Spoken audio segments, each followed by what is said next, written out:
غليت بسبب الدولار. كم مرة سمعت الجملة دي وانت بتسأل عن سعر أي حاجة بتشتريها اللي بتتفاجئ بارتفاع سعرها أضعاف تمنها، والمبرر اللي دايما بتسمعه هو الدولار. بس السؤال هنا، هي أزمة الدولار دي هتتحل إمتى؟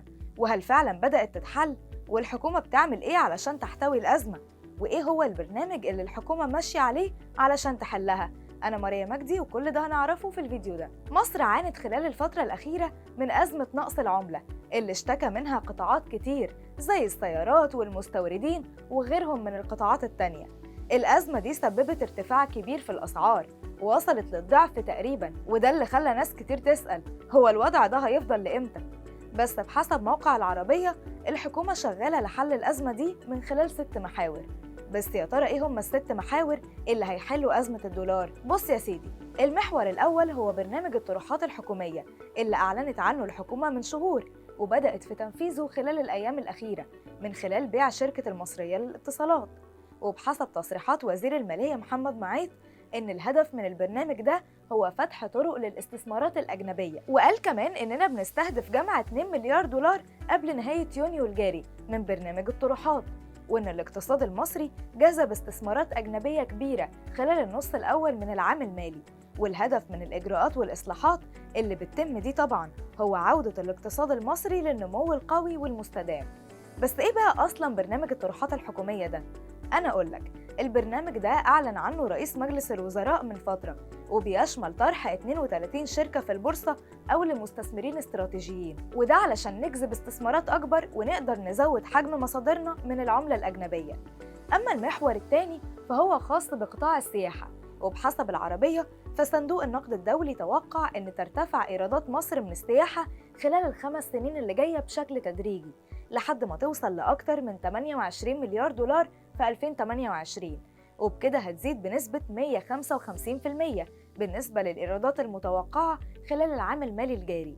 وقال كمان إنه من المتوقع ارتفاع إيرادات السياحة السنة دي لأكتر من 14 مليار جنيه، وهتواصل الارتفاع في 2024 وهتسجل أكتر من 18 مليار دولار، وهو ده الرقم اللي اتكلمت عنه مجموعة سيتي جروب، وقالت في تقريرها إن البنك المركزي مش هياخد قرار بخفض الجنيه من عدمه دلوقتي، وهيستنى وصول إيرادات السياحة بقيمة 14 مليار دولار، وبعدها يبدأ يشوف محتاجين تعويم جديد ولا لأ. وكمان صندوق النقد توقع ارتفاع إيرادات السياحة أكتر في 2025 وهتوصل لأكتر من 22 مليار جنيه، وهتوصل ل 26.5 مليار دولار في 2026، وفي 2028 هتوصل ل 28 مليار دولار. أما المحور الثالث بقى فهو محور أساسي في اعتمادنا على العملة الصعبة، وده مرتبط بالاستثمار الأجنبي المباشر اللي بحسب بيانات البنك المركزي ارتفع حجم الاستثمارات دي بنسبة 72.7%، وبكده وصلت قيمتها لأكتر من 5 مليار دولار، وده رقم كبير بالنسبة لحجم الاستثمارات السنة اللي فاتت اللي كانت 3 مليار دولار بس. وبحسب موقع العربية،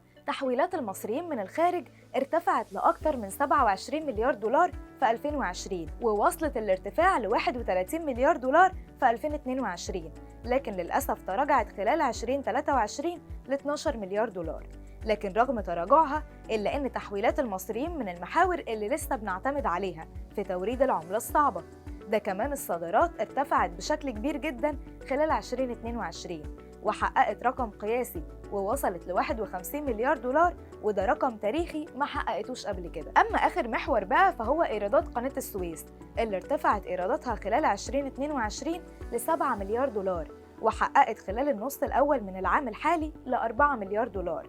بس على الناحية التانية سبق وتوقعت ستاندرد اند بورز ارتفاع سعر الدولار علشان يسجل 40 جنيه بنهاية يونيو اللي جاي. بس على الناحية التانية سبق وتوقعت ستاندرد اند بورز ارتفاع سعر الدولار علشان يسجل 40 جنيه بنهاية يونيو الجاري. ودلوقتي بقى بعد ما عرفتوا المعلومات دي، شاركونا بتوقعاتكم لسعر الدولار في الفترة اللي جاية، وقولوا لنا شايفين الحكومة هتفوز في رهانها على صمود الجنيه ولا لا. اكتبوا لنا رأيكم في الكومنتات.